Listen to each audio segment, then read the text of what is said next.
Hi ladies, in this video we're going to go through the solutions for, you probably don't know what it is, but it's the 2017 Exam 1. So just the worksheet I gave you today on Thursday the 29th of October. This is a tech-free exam, so I'm going to do all of it without the calculator and talk about it without the calculator as well. So I'm not going to show you both, just to keep it short and sweet. Okay, the video is short and sweet, that is. We've got some formula there, but, you know, on your formula sheet, you do have a few more. Okay, so question 1, we've got finding the exact value. Now, we did do exact values, but we didn't do anything kind of like B, where you've got 4 cos 45 squared. This you could probably, if you put your mind to it, you could actually do, okay, because cos 45 you should know, and that's just 4 times cos 45, and then you square it. Okay, so let's get started. So cos 60, this is where you need to know your exact values. So cos 60 is equal to a half, and sine 30 is also equal to a half, and then we've got cos 45, which is, I think it's a square root of 2. I might need to check that. All right, so it's the square root of 2 on 2, and that is all squared. So let's just simplify this. So a half times, now 4 root 2 on 2, that 4 and the 2 are going to cancel out to 2 root 2, and then that's going to be squared. So then we've got a half, the squared squares the 2 and the root 2, so we're going to have times 4 times root 2 squared is just 2, and your answer is 4. So a bit of indices there, but also understanding your exact values. All right, but questions like B won't be on your exam, okay, because we haven't really covered that in class. Calculate the value of x in the diagrams below in exact form. So labeling your triangle, there's your hypotenuse, this is your opposite, and A. So we've got sine 30 is equal to x over h, opposite over hypotenuse. Whoops, it's actually right in h.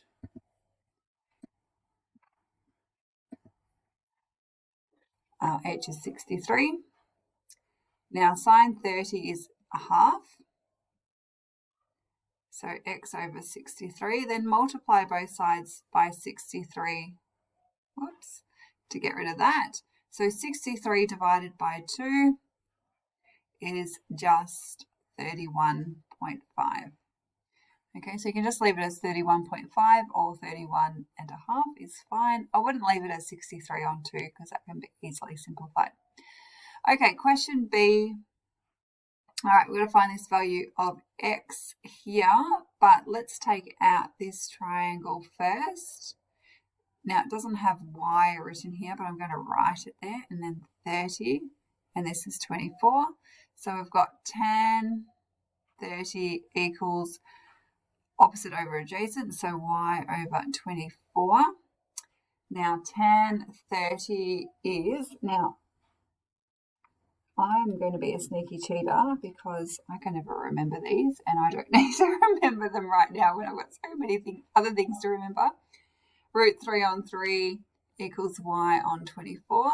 So multiply both sides by 24. So that goes. 24 divided by 3 is 8. So y is equal to 8 root 3. And you can just leave it. Oh, actually, we've got to find x, don't we? And then we got to find x. So there's x. This side is 8 root 3. And then we've got 60 degrees. So we're going to deal with sine this time. So sine 60 equals opposite over adjacent. So 8 root 3, not opposite over adjacent, sorry, opposite over hypotenuse over x. So x equals 8 root 3 over sine 60, which is root 3 on 2. Now, never leave it like that, okay? You need to be able to divide by a fraction. So when you're dividing by a fraction, which is what we're doing here, you keep your first number, so 8√3, change your division sign to a multiply and flip.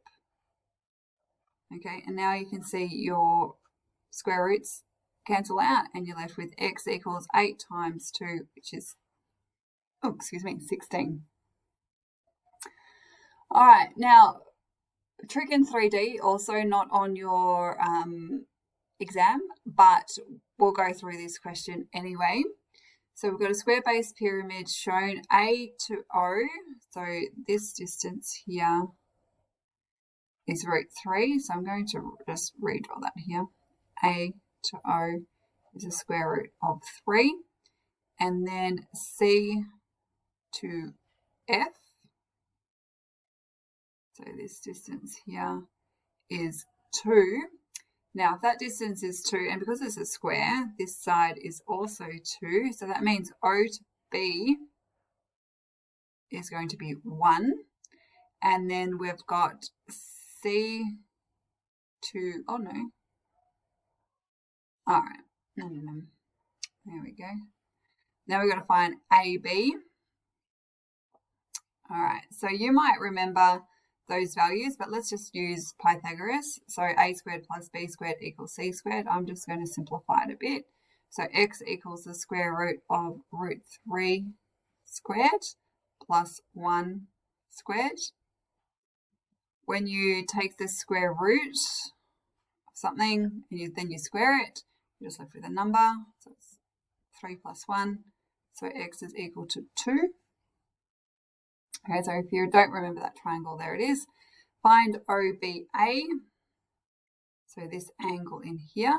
So some of you will remember that, but let's use our exact values. Okay, so this side is 2. So you can deal with any side you like. I'm going to deal with the adjacent and the hypotenuse, so cos. Theta equals opposite over hypotenuse, which is 1/2. And I know that theta is equal to 60 degrees at half. All right, a hiker walks for 15 kilometers on a bearing of 60 degrees true. This notation we don't use anymore. We just use the 3-figure bearing. So 60 degrees is this here. It's pretty much the same thing. And it's 15 kilometers. Clearly not to scale, this diagram. Okay, so don't ever assume that a diagram is to scale. So you can see there 15 and 4, clearly not to scale. So we completed that information on the diagram. How far north of his starting point has he travelled? So let's just do it in a different colour. So we want this distance here. So north. Now, at this point in time, we can't work that out. That's not a triangle with a wonky middle. You can't just pretend that we can do that. So we're going to have to calculate that distance, that green distance here. And then let's do it in a different color. And then this distance here. Okay. All right, so let's start with the green one. Okay, so this is 15. Now this angle in here, because that's 60 and it's a right angle, that's going to make that 30. And we'll call that x. So we're going to have, what is that, cosine? Sine 30 equals x over 15. Now sine 30 is a half, so 15 times a half is equal to x. So x equals 7.5. So this distance, 7.5. And then, sorry, I was thinking of something else. Don't mind me. Then we've got the other triangle. Okay, so this angle there, sorry, that there's 45 already, which makes this angle also 45. Okay, so that's 45. And what else have we got? 4. And again, we want to work out this side here. So we're working out sine 45 equals y over 4. So sine 45 is root 2 on 2 equals y on 4. Then multiply both sides by 4. So that goes 4 divided by 2 is 2. So y is equal to 2 root 2. And you can leave it like that. You don't need to know what the square root of 2 is. Now, remember we got to do the total distance north. God, we haven't been left with much room. We just have to add 7.5 plus 2 root 2.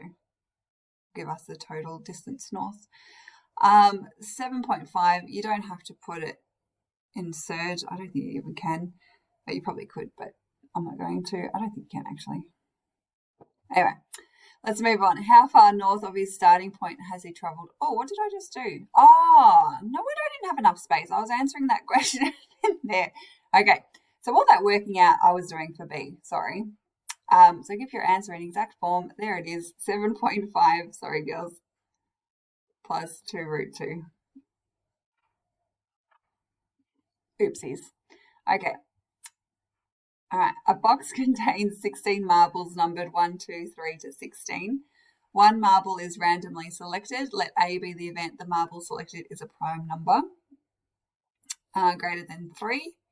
So event A, we have the numbers, so prime number greater than 3, so that's going to be 5, 7, 11, 13. And B, we've got the marble is an odd number, so we've got 1, 3, 5, 7, 9, 11, 13, 15. Okay, so we should have 8. 1, 2, 3, 4, 5, 6, 7, 8. Okay, so in your Venn diagram, we should draw it bigger. This is A, and this is B.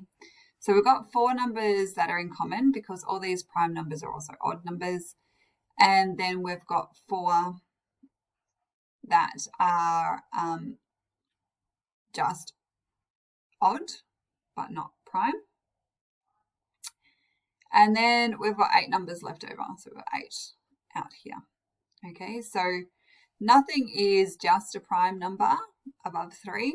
Okay, so we've got that in there. If it was a prime, remember 2 is a prime number, but because we're doing it greater than 3, it's drawn like that. And if you want to, you can put 0 in here.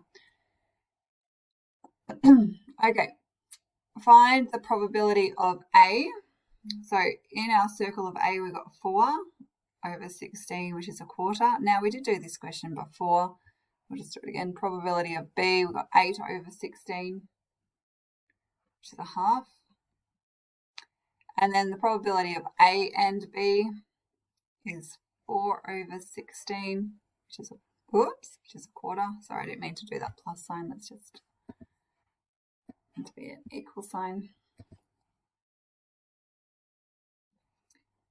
And then what have we got? A given B. So that's the probability of A and B, which is a quarter, over the probability of B, which is a half. So a quarter divided by a half. So it's just a quarter times 2 on 1, which gives you a half. And when you think about it, how many are A that are in B? 4 over 8. Okay, you could have done it that way as well. Are A and B mutually exclusive events? Nope. Because there are prime numbers that are odd numbers. Maybe I should have written that around the other way. There are odd numbers that are prime numbers. Okay. In a clay pigeon shooting a clay block in the shape of a pigeon is used as a target for shooting. Jack estimates his chance of hitting a moving clay target with any one shot to be 2/3. What is the probability of Jack not hitting? Okay, so that's just 1/3. Because remember, your probabilities have to add up to 1. Draw a probability tree diagram to represent the possible outcomes of shooting 3 clay targets.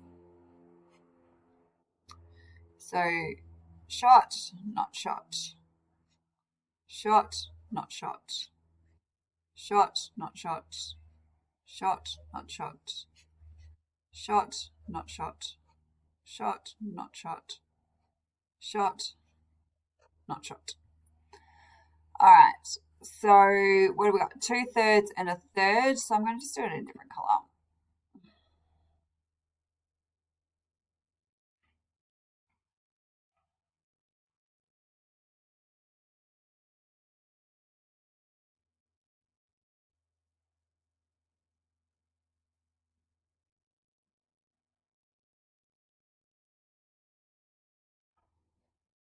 This is good because it's not with without replacement.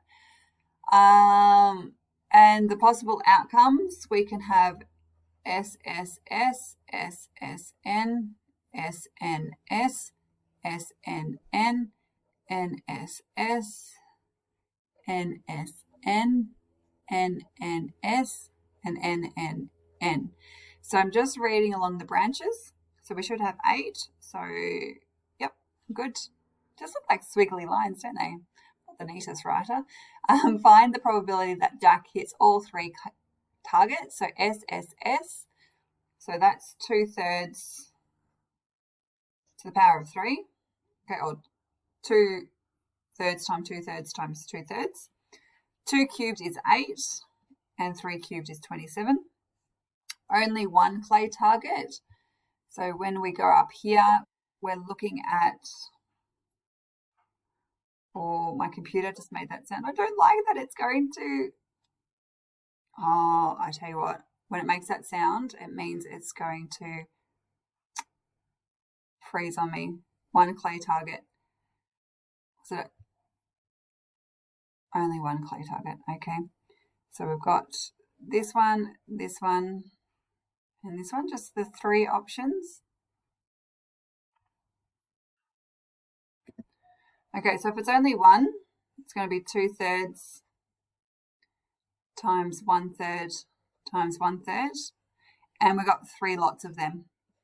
Okay, so we're going to have 2 times 1 times 1 is 2. 3 times 3 times 3 is 27. So 3 times 2 is 6, so 6 over 27.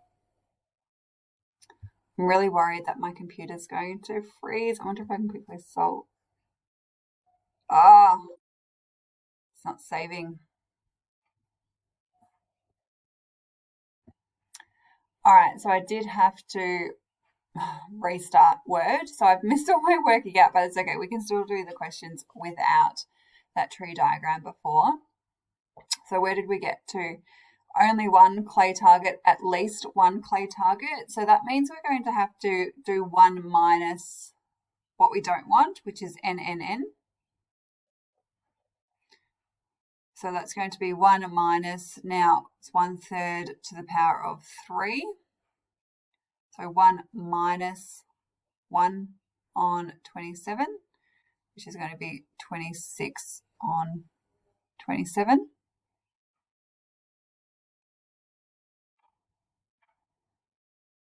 And then all 3 clay targets given at least 1 clay target is hit. All right, guys, sorry, I just did question 4 because I wanted to think about it for a bit, and my notation isn't the best. So we want the probability of 3 clay targets given that, and I might highlight it because you can't see my pointer, 3 clay targets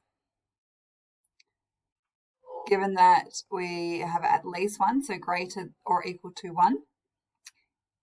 Now the probability of having 3 and more than 1 is, now I didn't fix this up before, is 8 over 27. Let me just crop that out.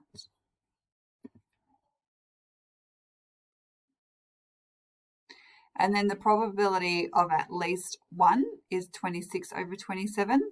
So just doing that division gives you 8 over 26. Okay, so using the conditional probability formula.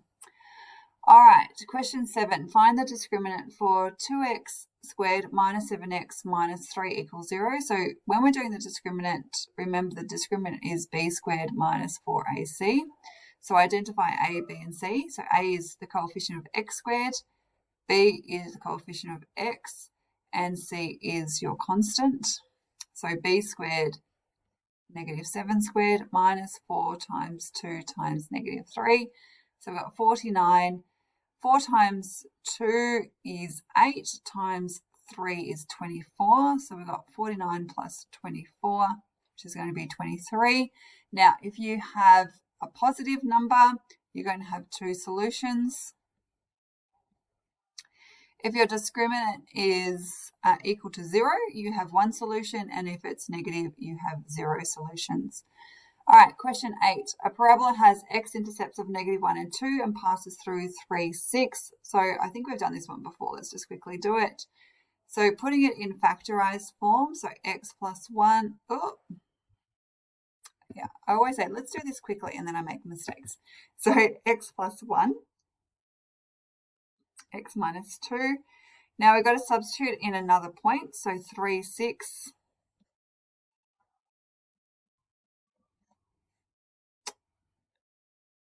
Okay, so 6 equals 3 plus 1 is 4. 3 minus 2 is 1. So we're going to have 6 equals 4a. So a is equal to 6 on 4, which simplifies to 3 on 2. So your equation is 3 on 2, x plus 1, x minus 2. Okay, so we have done this question before. And we've done this one as well, but I'm going to do it anyway. All right, this one is in turning point form. So y equals ax minus h squared plus k. Your turning point is here at negative 2, negative 1. So that means your value of h is negative 2. So negative, negative is going to give you a positive. 2 squared minus 1. And now we just got to solve for a. Oops. When we're solving for a, we've got to substitute something in. So when we're substituting in a point, don't use the point you've already used. So sub in another point, which in this case is going to be your y-intercept. So we're going to have 3 equals a, 0 plus 2 squared minus 1. 2 squared is 4, so 4a minus 1. Then we're going to have 4 equals 4a, so a equals 1. So your equation is just y equals, now we don't usually put 1 in, so it's just going to be x plus 2 squared minus 1 is your equation. All right, question 10, solve the following equation by completing the square. Okay, you're not going to get this one because this is more a quadratics question, but let's complete the square anyway. So when we're completing the square, we write the first 2 terms, and then we add the coefficient of x divided by 2 squared, then subtract it, and then add whatever we got on that. So 7. Okay. When you're completing the square, whatever you have here, all right, we'll just go here. So x minus 8 on 2, which is 4, squared. Okay, so you're simplifying the first 3 terms by doing that. And then minus, I should put a negative in there. Negative 8 on 2 is negative 4. Negative 4 squared is 16 plus 7. So we've got x minus 4 squared. Negative 16 plus 7 is negative 9. All right, so consider the equation blah, blah, blah. State the coordinates of the y-intercept. Your y-intercept is when x equals 0. Now, when it's in expanded form, it's easy peasy Japanesey. It's just your constant, so y equals 15. State the coordinates of the x-intercepts. So in this case, you are probably best using the quadratic formula. So let's identify a, b, and c. So your quadratic formula is negative b plus or minus the square root of b squared minus 4ac over 2a. Let's substitute everything in. So it's 16 plus or minus 16 squared. Can we not take out a common factor? 256 minus 4 times a, which is 4, and c, which is 15. All right, girls, I can tell you now you're not going to get something with such high numbers. A is 4. So x equals 16 plus or minus, now 256. 4 times 15 is 60. 4 times 60 is, was that 240?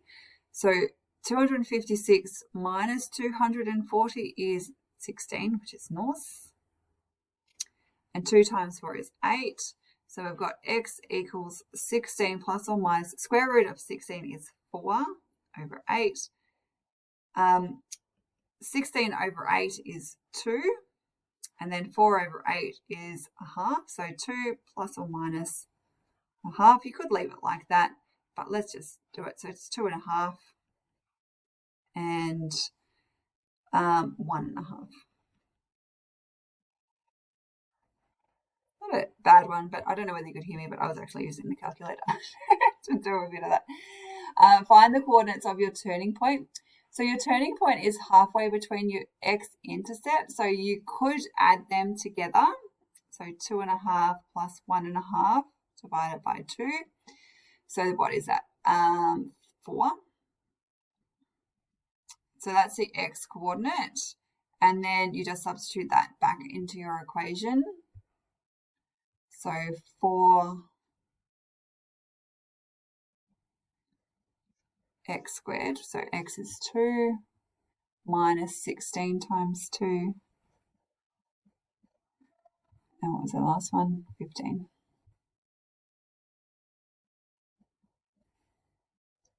All right, 2 squared is 4, so 4 times 4 is 16, minus 16 times 2, so minus 32 plus 15. So we've got y equals 16 minus 32 is negative 16 plus 15 is negative 1. So your turning point is at 2, negative 1. All right, and I'm going to leave you to sketch it. I'm going to sketch that. It's going to take me too long. Oh, and end of the examination. Maybe I could have sketched it. Let's sketch. Oh, no, you can sketch it. All right, girls. See ya.